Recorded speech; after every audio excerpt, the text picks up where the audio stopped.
전주 관아에서 30리쯤 떨어진 작은 마을 큰 길 어귀에 주막 하나가 있었습니다.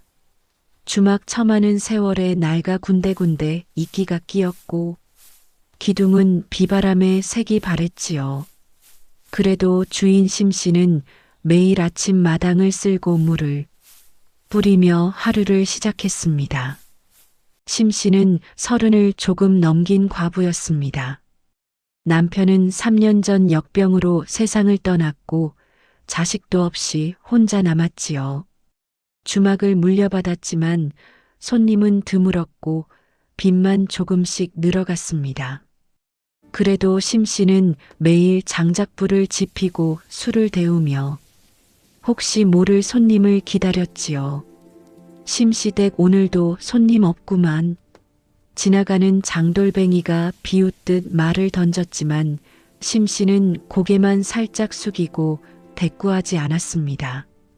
이미 익숙한 일이었으니까요. 과부라는 이유로, 가난하다는 이유로 사람들은 그녀를 함부로 대했습니다. 그의 겨울은 유난히 추웠습니다. 섣달금음이 다가오던 어느 새벽 심씨는 우물에 물을 기르러 나갔습니다. 아직 동이 트기 전이라 어둠이 짙었고 입김은 하얗게 피어올랐지요. 두레박을 내리려던 순간 우물가 돌담 아래에서 이상한 소리가 들렸습니다. 으응, 으응. 희미하게 들리는 신음소리였습니다. 심씨는 가슴이 철렁했습니다. 혹시 취객이 쓰러진 건가 싶어 다가갔지요. 하지만 그곳에 있던 것은 어른이 아니었습니다. 남루한 천 조각에 쌓인 작은 아이, 그것도 갓난아기가 아니라 5살쯤 되어 보이는 남자아이였습니다. 아이는 얼굴이 새파랗게 질려 있었고 입술은 보랏빛으로 변해 있었습니다. 옷은 누더기였고 맨발이었지요. 심씨는 황급히 아이를 안아 올렸습니다. 아이의 몸은 얼음처럼 차가웠습니다. 아이고, 이를 어쩌나. 이를 어쩌나. 심씨는 아이를 품에 꼭 안고 주막으로 뛰어갔습니다. 아궁이에 장작을 잔뜩 넣고 불을 지폈습니다. 따뜻한 물에 헝겊을 적셔 아이의 얼굴과 손발을 닦아주고 자신의 이불을 덮어주었지요. 죽 한 그릇을 끓여 조금씩 먹였습니다. 한참 뒤 아이가 천천히 눈을 떴습니다. 겁에 질린 눈동자가 심씨를 바라보았지요. 괜찮다, 아가. 이제 괜찮아. 심씨는 아이의 머리를 쓰다듬으며 부드럽게 말했습니다. 아이는 아무 말도 하지 않았지만 눈물이 볼을 타고 흘러내렸습니다. 심씨는 그 눈물을 닦아주며 가슴이 미어지는 것을 느꼈습니다. 낮이 되자 마을 사람들이 소문을 듣고 찾아왔습니다. 심씨 댁이 주막 뒤에서 아이를 주었다던데? 허허, 제 한 몸 건사하기도 힘들 텐데 남이 자식을 거둔다고? 분명 버려진 아이겠지. 어디 상놈의 자식이겠지. 사람들은 수군거리며 호기심 어린 눈으로 아이를 쳐다보았습니다. 심씨는 아이를 등 뒤로 감추며 말했습니다. 제가 거두어 기를 생각입니다. 뭐라고? 제 정신이오, 심씨? 자식도 없는 주제에 무슨. 사람들의 비웃음이 쏟아졌지만 심씨는 고개를 들고 또박또박 말했습니다. 저도 혼자입니다. 이 아이도 혼자고요. 둘이 의지하며 살면 되지 않겠습니까? 사람들은 어이없다는 표정으로 고개를 저으며 돌아갔습니다. 하지만 심씨는 마음을 굳혔습니다. 자신도 남편을 잃고 세상에 홀로 남았을 때 얼마나 외롭고 두려웠는지 알고 있었으니까요. 이 작은 아이가 겪었을 두려움과 외로움이 눈에 선했습니다. 며칠 뒤 아이는 조금씩 기운을 차렸습니다. 하지만 여전히 말이 없었습니다. 심 씨는 아이에게 물었습니다. 이름이 뭐냐? 아이는 고개를 저었습니다. 부모님은 어디 계시냐? 아이는 또 고개를 저었습니다. 어쩌면 너무 어려서 기억하지 못하는 것인지 아니면 말하고 싶지 않은 것인지 알 수 없었습니다. 심 씨는 한참을 생각하다가 말했습니다. 그럼 내가 이름을 지어주마. 덕을 쌓고 복을 받으라는 뜻으로 덕보라고 하자. 어떠냐? 아이는 처음으로 작게 고개를 끄덕였습니다. 심 씨는 그 모습에 눈시울이 뜨거워졌습니다. 그렇게 덕보는 심 씨의 아들이 되었습니다. 주막 한쪽 구석에 작은 방을 마련해주고 낡은 옷이지만 깨끗이 빨아 입혔지요. 덕보는 심 씨를 따라다니며 심부름을 했습니다. 물을 깃고 장작을 패고 마당을 쓸었습니다. 말은 여전히 적었지만 눈빛만큼은 점점 밝아졌습니다. 하지만 마을 사람들의 시선은 차가웠습니다. 저 아이 어디서 왔는지도 모르는데 과부가 사내 아이를 거두다니 꼴이 말이 아니구만. 나중에 크면 도둑질이나 하지 않을까? 심 씨는 그런 말들을 들을 때마다 가슴이 아팠지만 덕보 앞에서는 웃음을 잃지 않으려 애썼습니다. 밤이면 아이가 잠든 모습을 보며 조용히 기도했습니다. 하늘이시여, 이 아이가 건강하게 자라고 떳떳하게 살 수 있도록 도와주소서. 그렇게 첫 겨울이 지나고 봄이 왔습니다. 덕보는 조금씩 말문을 열기 시작했고 심 씨를 어머님이라 불렀습니다. 그 한마디에 심 씨의 지난 모든 고생이 눈 녹듯 사라지는 것 같았습니다. 주막 마당 한쪽에 작은 텃밭을 일구며 모자는 하루하루를 살아갔습니다.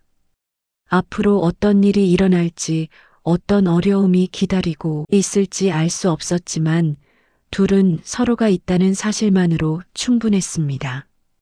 봄이 지나고 여름이 오자 덕보는 부쩍 자랐습니다. 7살이 된 덕보는 이제 심 씨의 든든한 일손이 되었지요.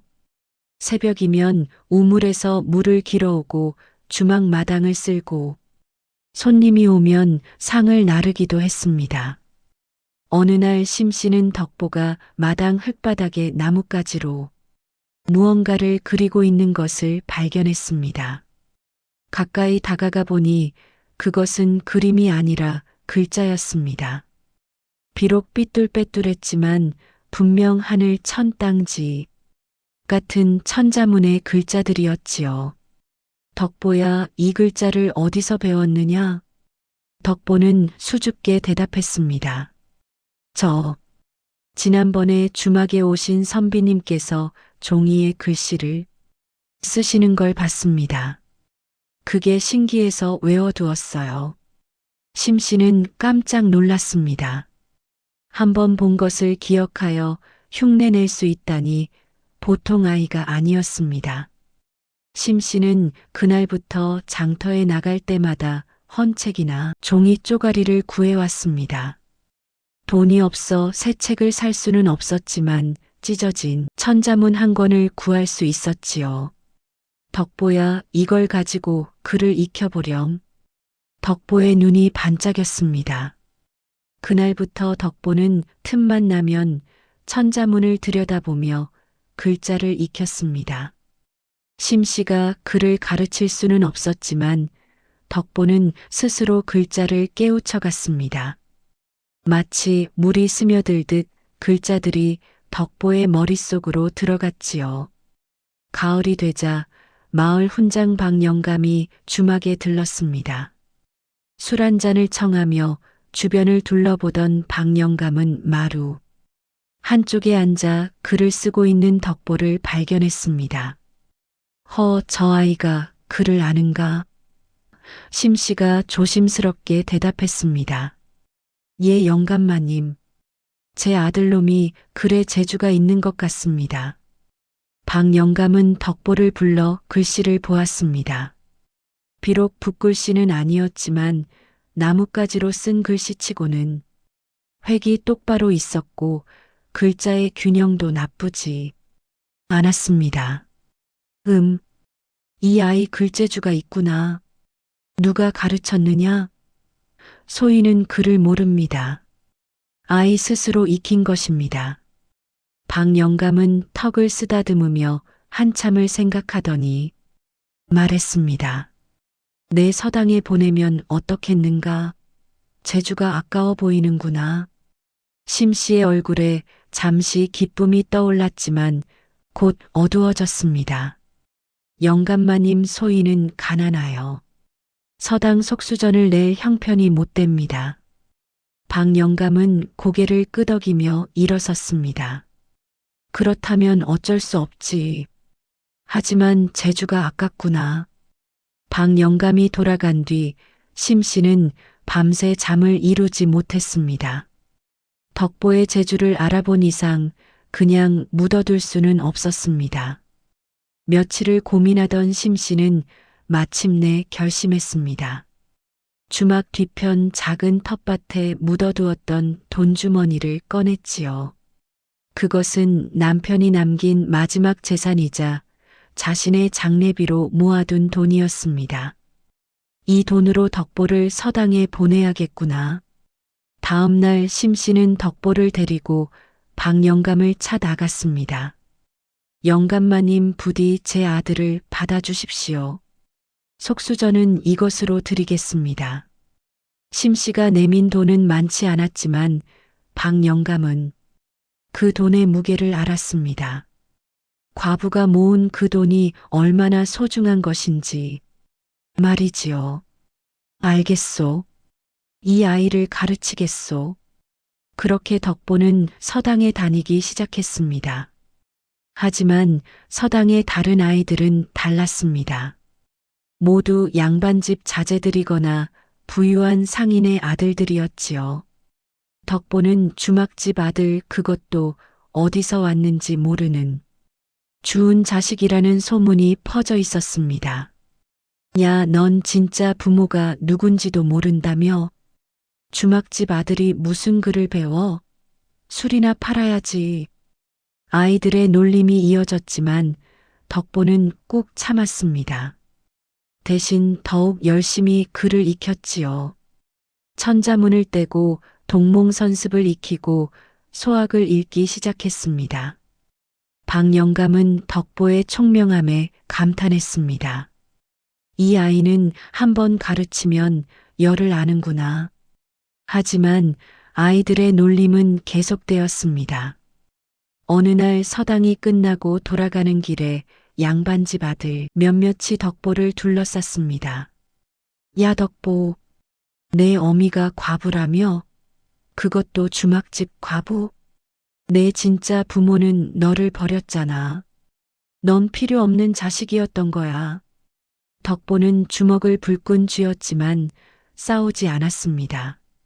대신 조용히 말했습니다. 내 어머니는 나를 버린 사람이 아니라 나를 살린 분입니다. 그것으로 충분합니다. 덕보는 그들을 지나쳐 집으로 돌아왔습니다. 주막에 도착하자 심씨가 저녁상을 차려놓고 기다리고 있었습니다. 덕보야, 서당은 어땠느냐? 좋았습니다, 어머님. 덕보는 웃으며 대답했지만 심씨는 아들의 눈가가 붉은 것을 놓치지 않았습니다. 하지만 묻지 않았습니다. 대신 따뜻한 밥을 떠서 덕보의 그릇에 담아주었지요. 많이 먹어라. 글 읽는 데는 기운이 필요하단다. 그날 밤 덕보는 호롱불 아래에서 붓글씨를 연습했습니다. 종이가 귀에서 모래판에 물을 적신 붓으로 글자를 쓰고 또 썼습니다. 심씨는 그 모습을 멀리서 지켜보며 가슴이 먹먹해졌습니다. 이 아이가 언젠가는 떳떳하게 살 수 있을까? 신분도 없고 재산도 없는 이 아이가. 하지만 심 씨는 고개를 저었습니다. 지금은 그런 걱정보다 덕보가 하루하루 그를 익히고 성장하는 것을 지켜보는 것이 중요했습니다. 계절이 바뀌고 또 바뀌었습니다. 덕보는 이제 10살이 되었고 서당에서 가장 뛰어난 학동으로 인정받았습니다. 박 영감은 덕보에게 사서삼경을 가르치기 시작했지요. 하지만 마을 사람들의 시선은 여전히 차가웠고 아이들의 놀림도 계속되었습니다. 어느 날 저녁 덕보가 심 씨에게 물었습니다. 어머님, 저는 과거를 볼 수 있을까요? 심 씨는 잠시 말문이 막혔습니다. 과거를 보려면 신분 증명이 필요했고 양반이거나 최소한 양인이어야 했습니다. 하지만 덕보는 출신이 불분명했고 심 씨 자신도 천민은 아니지만 가난한 평민일 뿐이었지요. 덕보야, 그건. 심 씨가 말을 잇지 못하자 덕보는 조용히 말했습니다. 괜찮습니다, 어머님. 저는 그냥 어머님을 위해 글을 배우는 것으로 충분합니다. 그 말에 심 씨의 눈시울이 뜨거워졌습니다. 10살 아이가 이미 세상의 벽을 알고 있었던 것입니다. 하지만 그날 밤 심 씨는 혼자 다짐했습니다. 반드시 이 아이가 떳떳하게 살 수 있도록 길을 찾아야 한다. 마을 하늘에는 별이 총총히 떠 있었고 주막에 불빛은 작지만 따뜻하게 타오르고 있었습니다. 모자는 서로를 의지하며 앞으로 다가올 시련을 준비하고 있었습니다. 덕보가 15이 되던 해 전주 관아에 소문이 돌았습니다. 소가 초시가 열린다는 소식이었지요. 소가는 생원과 진사를 뽑는 시험으로 양반 자제들에게는 과거의 첫 관문이었습니다. 서당의 아이들은 모두 들떠 있었고 박 영감도 제자들을 격려했습니다. 너희들 이번 기회에 실력을 보여라. 특히 덕보, 너는 충분히 합격할 실력이 있다. 박 영감의 말에 다른 아이들은 불만스러운 표정을 지었지만 덕보의 실력만큼은 인정하지 않을 수 없었습니다. 덕보는 이미 사서삼경을 독파했고 글씨는 서당에서 가장 뛰어났으니까요. 그날 저녁 덕보는 집으로 돌아와 심 씨에게 말했습니다. 어머님 소가에 응시하고 싶습니다. 심 씨는 오래전부터 이날이 올 것을 알고 있었습니다. 하지만 가슴 한편으로는 두려웠지요. 과거 시험은 신분 증명이 필요했고 덕보에게는 그것이 없었습니다. 덕보야, 그러려면 호적과 신분을 증명해야 한단다. 우리에게는. 알고 있습니다, 어머님. 하지만 한번 시도해보고 싶습니다. 관아에 가서 사정을 말씀드리면 어떻게든 방법이 있지 않을까요? 심 씨는 아들의 간절한 눈빛을 차마 외면할 수 없었습니다. 다음 날 이른 아침 모자는 함께 전주 관아로 향했습니다. 관아는 웅장했습니다. 높은 담장과 큰 기와집 그리고 관복을 입은 아전들이 오가고 있었지요. 심 씨와 덕보는 대문 앞에서 한참을 머뭇거리다가 용기를 내어 안으로 들어갔습니다. 누구냐? 문지기가 퉁명스럽게 물었습니다. 소인은 인근 마을에서 주막을 하는 심 CEO입니다. 아들이 소가에 응시하고자 하는데 신분 증명에 관해 여쭙고자 왔습니다. 문지기는 코웃음을 쳤습니다. 주막집 자식이 무슨 과거? 호적은 있느냐? 그것이 아이가 어려서 주운 아이라. 뭐? 주운 아이? 그럼 더욱 안 되지. 출신도 모르는 놈이 어떻게 과거를 본다고? 문지기의 목소리가 커지자 주변 아전들과 지나가던 사람들이 모여들었습니다. 허허 주운 자식이 과거를 본다니. 세상 참 별일이 다 있구만. 사람들의 비웃음이 쏟아졌습니다. 덕보는 고개를 숙인 채 주먹을 불끈 쥐었고 심 씨는 아들을 감싸며 말했습니다. 이 아이는 글재주가 뛰어납니다. 서당 훈장님께서도 인정하셨습니다. 부디 한 번만 기회를 주십시오. 하지만 문지기는 손을 휘저으며 말했습니다. 안 된다고 했다. 규칙은 규칙이다. 썩 물러가지 못할까? 모자는 결국 관아에서 쫓겨났습니다. 돌아오는 길 두 사람은 한마디도 하지 않았습니다. 주막에 도착하자 덕보는 방으로 들어가 문을 닫았고 심씨는 마당에 주저앉아 눈물을 흘렸습니다. 내가 이 아이를 위해 무엇을 해줄 수 있단 말인가. 그날 이후 덕보는 말수가 더욱 줄었습니다. 서당에도 나가지 않았고 방 안에서 혼자 책을 읽거나 글씨를 쓸 뿐이었지요. 심씨는 그런 아들이 안타까워 여러 번 말을 걸었지만 덕보는 괜찮습니다라는 말만 되풀이했습니다. 설상가상으로 주막 운영도 점점 어려워졌습니다. 몇 년 전 남편이 빌린 돈의 이자가 눈덩이처럼 불어나 빚쟁이들이 찾아오기 시작했던 것입니다. 심씨 이번 달 이자는 어찌할 셈이요? 한 달만 더 기다려 주십시오. 제발 부탁입니다. 매번 그런 소리만 하면 안 되지.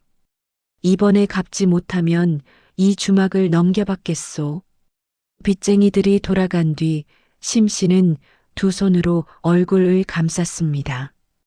주막마저 잃으면 덕보와 함께 거리에 나앉게 될 것이었습니다. 마을 사람들의 수군거림도 심해졌습니다. 심씨네 이제 끝났다더라. 아들놈이 과거를 보겠다고 설쳤다가 망신만 당했다지. 그 주제를 알아야지. 주운 자식 주제에. 어느 날 저녁 덕보는 어머니가 홀로 마당에 앉아 한숨 쉬는 모습을 보았습니다. 그 모습이 너무나 작고 외로워 보였지요. 덕보는 가슴이 미어졌습니다. 내가 어머니께 짐이 되고 있구나. 내가 없었다면 어머니는 이렇게 고생하지 않으셨을 텐데. 그날 밤 덕보는 잠을 이루지 못하고 뒤척였습니까 다. 창문 틈으로 달빛이 들어왔고 밤은 깊어갔습니다. 덕보는 책을 펼쳤지만 글자가 눈에 들어오지 않았습니다. 대신 어머니의 주름진 손과 구부정한 등만 떠올랐지요. 다음 날 아침 방 영감이 주막을 찾아왔습니다. 덕보가 서당에 나오지 않는다고 들었소. 무슨 일이요? 심씨는 그동안의 일을 말씀드렸습니다. 방 영감은 긴 한숨을 내쉬었습니다. 안타까운 일이요. 저 아이의 재주가 이렇게 묻히다니. 하지만 이 세상의 벽은 높소. 신분과 출신이 없으면 아무것도 할 수 없지. 방 영감이 돌아간 뒤 덕보는 어머니에게 말했습니다. 어머님, 제가 장터에 나가 글을 써드리는 일이라도 하겠습니다. 그래서 빚을 갚는데 보태겠습니다. 안 된다 덕보야. 내가 배운 글은 그런데 쓰려고 배운 게 아니란다. 그럼 저는 무엇을 해야 합니까? 과거도 볼 수 없고 벼슬도 할 수 없는데 배운 글이 무슨 소용입니까? 덕보의 목소리에는 절망이 묻어 있었습니다. 심씨는 아들을 꼭 안아주며 말했습니다. 덕보야, 글은 벼슬을 위해서만 배우는 게 아니란다. 글은 사람의 마음을 담고 세상을 이해하는 도구란다. 너는 이미 그것을 배웠어. 하지만 어머님, 우리 조금만 더 기다려보자. 하늘이 우리를 버리지 않으실 거야. 심씨는 그렇게 말했지만 사실 그녀 자신도 앞날이 보이지 않았습니다. 밤마다 혼자 눈물을 흘렸고 하늘에 간절히 기도했지요. 며칠 뒤 마을에 새로운 소식이 전해졌습니다. 전주 관찰사가 바뀌었고 새 관찰사는 청렴하고 인재를 중시하는 분이라는 소문이었습니다. 심 씨는 희미한 희망을 품었지만 감히 기대하지는 못했습니다. 그날 밤 모자는 마주 앉아 묵묵히 저녁을 먹었습니다. 말은 없었지만 두 사람의 마음은 같았습니다. 어떻게든 이 어려움을 넘어야 한다는 것, 그리고 서로를 위해 포기하지 않아야 한다는 것 말이지요. 주막 처막 끝에서 빗방울이 떨어지기 시작했습니다. 가을비였습니다.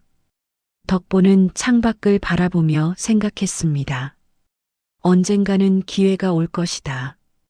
그때를 위해 준비하자. 희망은 작았지만 그래도 완전히 사라지지는 않았습니다. 모자는 서로를 의지하며 다가올 새로운 기회를 기다리고 있었습니다. 가을이 깊어가던 어느 날, 전주 장터는 평소보다 더욱 시끌벅적했습니다. 새로 부임한 관찰사 이 대감이 장터를 순시한다는 소문 때문이었지요.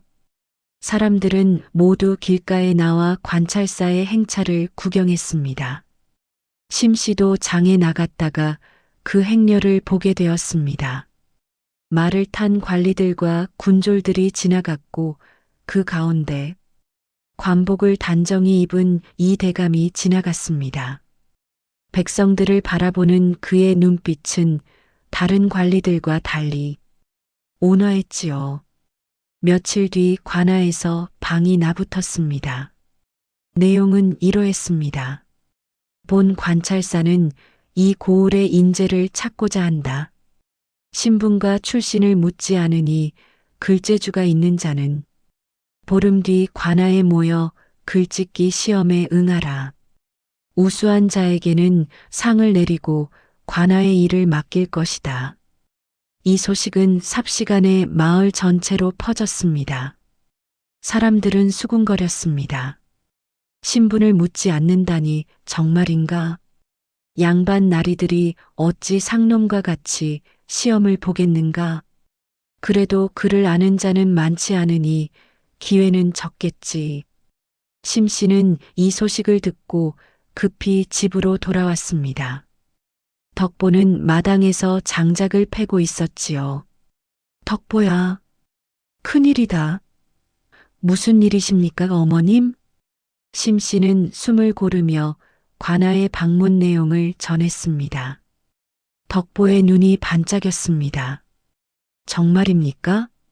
신분을 묻지 않는다니. 그렇단다.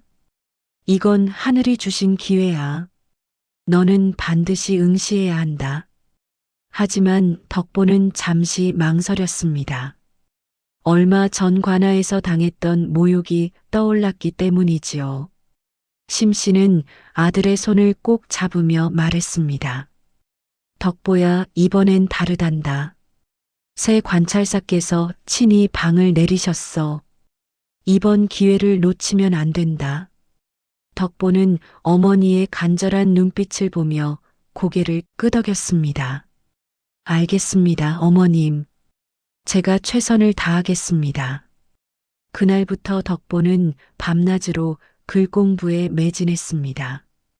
촛불이 다 닳도록 책을 읽고 붓을 들고 글을 지었습니다. 심 씨는 아들이 공부하는 동안 방해가 되지 않도록 주마기를 혼자 도맡았고 밤이면 따뜻한 차를 끓여 방 앞에 놓아두었지요. 어머님, 너무 무리하지 마십시오. 괜찮단다. 너는 내 일에만 집중해라.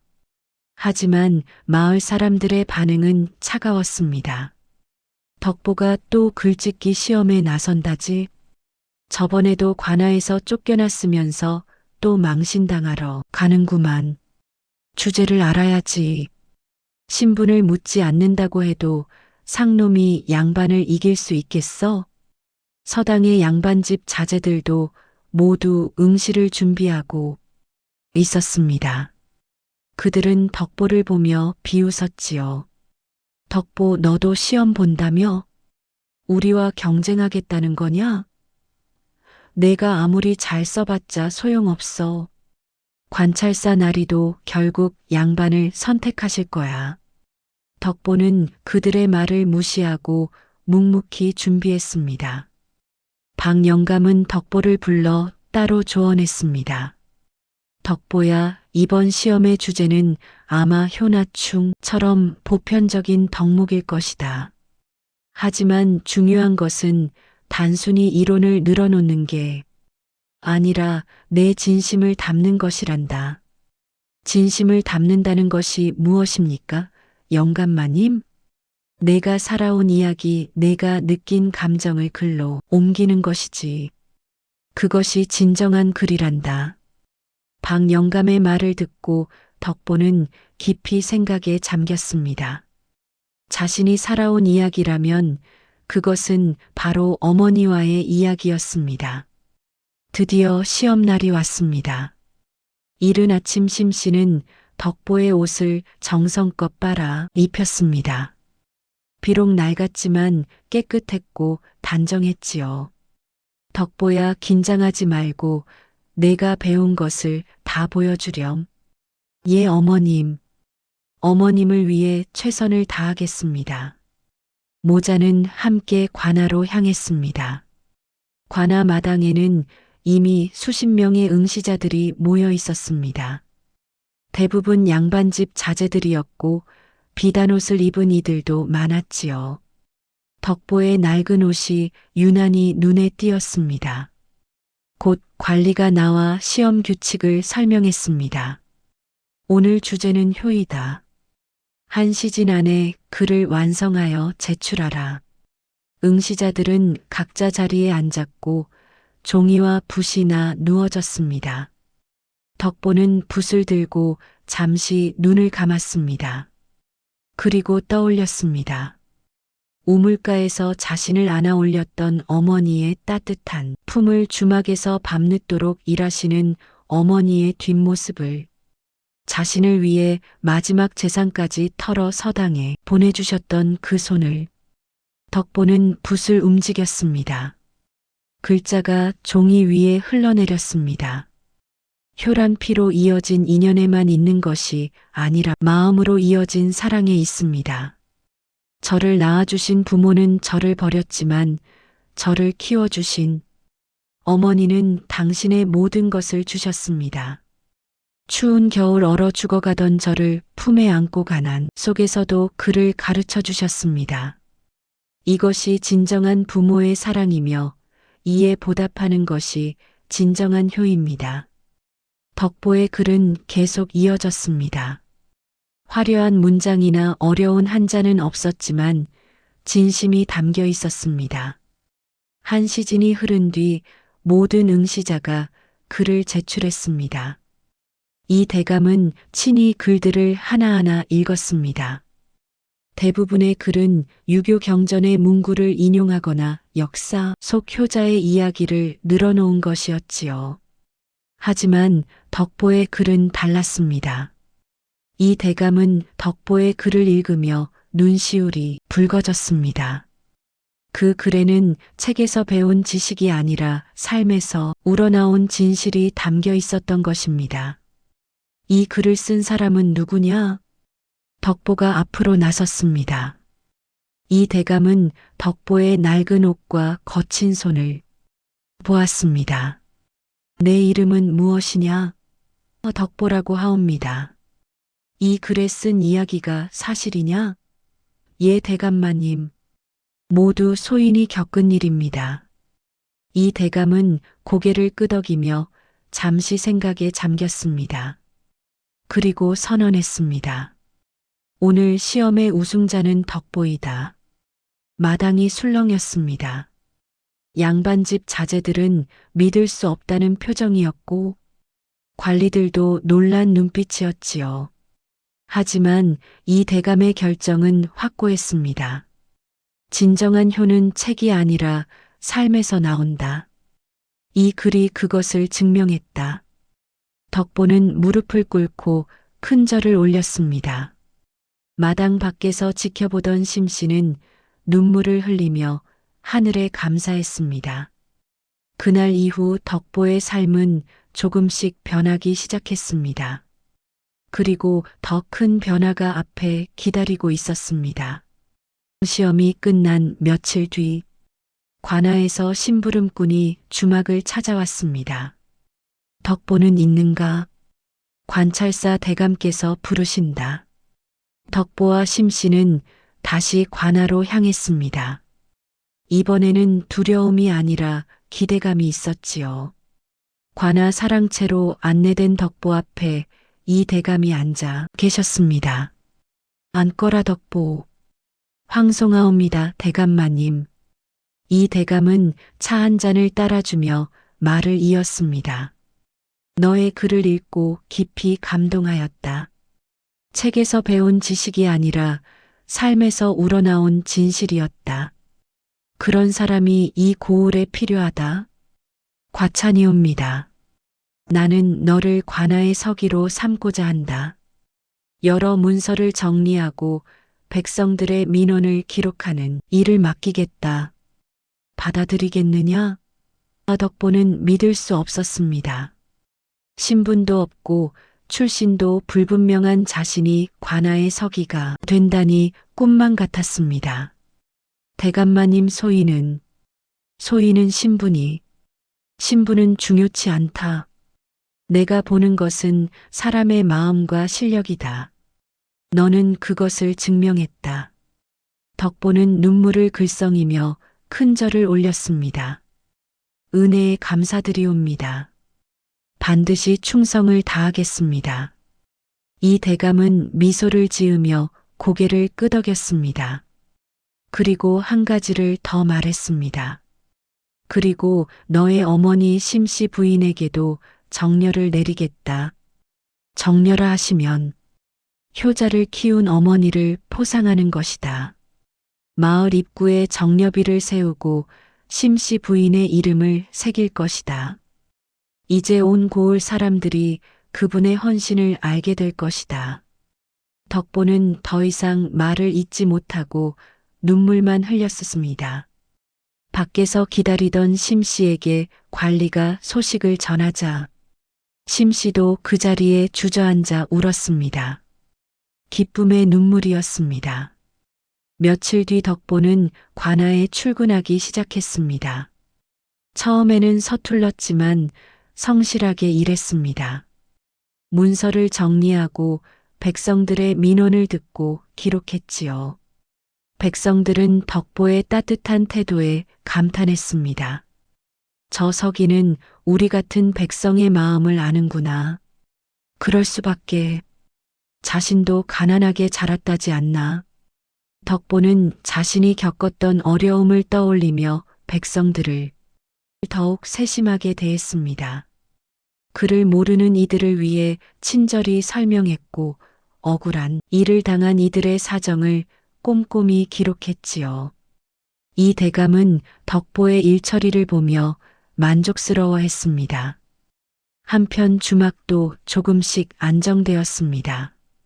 덕보가 관아의 서기가 되었다는 소문이 퍼지자 사람들의 태도가 달라졌습니다. 이제 주막을 무시하던 이들도 조심스럽게 예를 갖추었고 손님도 조금씩 늘어났지요. 무엇보다 빚쟁이들이 더 이상 찾아오지 않았습니다. 덕보가 받는 녹봉으로 조금씩 빚을 갚기 시작했고 이 대감의 배려로 이자도 탕감받을 수 있었습니다. 심씨는 매일 아침 하늘에 감사의 기도를 드렸습니다. 가을이 깊어가던 어느 날 마을 입구에 정려비가 세워졌습니다. 비석에는 이렇게 새겨져 있었습니다. 버려진 아이를 거두어 효자로 키운 심씨 부인을 기리다. 마을 사람들이 모두 모여 정려비 제막식을 보았습니다. 이제 그들의 눈빛에는 조롱이 아니라 존경이 담겨 있었지요. 심씨는 비석 앞에 서서 눈물을 흘렸습니다. 대감마님 소인은 특별한 일을 한 것이 없습니다. 그저 아이를 사랑했을 뿐입니다. 이 대감은 고개를 저으며 말했습니다. 그것이 바로 가장 위대한 일입니다. 사랑으로 한 생명을 살렸고 그 생명이 다시 세상을 밝히고 있습니다. 덕보는 어머니 앞에 무릎을 꿇고 큰 절을 올렸습니다. 어머님, 이 모든 것이 어머님 덕분입니다. 어머님께서 저를 버리지 않으셨기에 오늘의 제가 있습니다. 심씨는 아들을 일으켜 세우며 눈물을 닦아주었습니다. 덕보야, 이제 우리는 떳떳하게 살 수 있구나. 예, 어머님. 이제 제가 어머님을 평생 모시겠습니다. 모자는 서로를 꼭 껴안았습니다. 주변 사람들도 눈시울을 붉혔지요. 그날 저녁 주막에서 작은 잔치가 열렸습니다. 박 영감도 찾아와 축하해 주었고 마을 사람들도 하나둘 모여들었습니다. 예전에 덕보를 무시하던 이들도 이제는 진심으로 축하했지요. 덕보 자네가 이렇게 출세할 줄 알았네. 심씨댁도 이제 편히 지내실 수 있겠구만. 심씨는 손님들에게 술을 따르며 가슴 벅찬 행복을 느꼈습니다. 덕보는 어머니 곁에 앉아 조용히 말했습니다.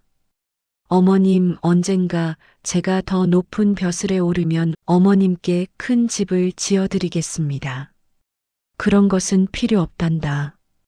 우리 둘이 함께 있으면 그것으로 충분해. 하지만 덕보야, 내가 바르게 살고 백성들을 위해 일하는 것, 그것이 나에게는 가장 큰 효도란다. 덕보는 어머니의 손을 꼭 잡았습니다. 그 손은 거칠었지만 세상에서 가장 따뜻했습니다. 세월이 흘러 덕보는 더욱 성실히 일했고 이 대감의 신임을 받았습니다. 나중에는 작은 고을의 현감으로 추천받기도 했지요. 심씨는 아들이 관복을 입고 관하로 출근하는 모습을 볼 때마다 그 추운 겨울 우물가에서 아이를 안아 올렸던 순간을 떠올렸습니다. 내가 한 선택이 옳았구나. 주막 처막 끝에는 이제 새 기와가 올려졌고 마당에는 꽃이 피어났습니다. 가난했던 과부와 버려진 아이는 이제 존경받는 어머니와 효자로 불렸습니다.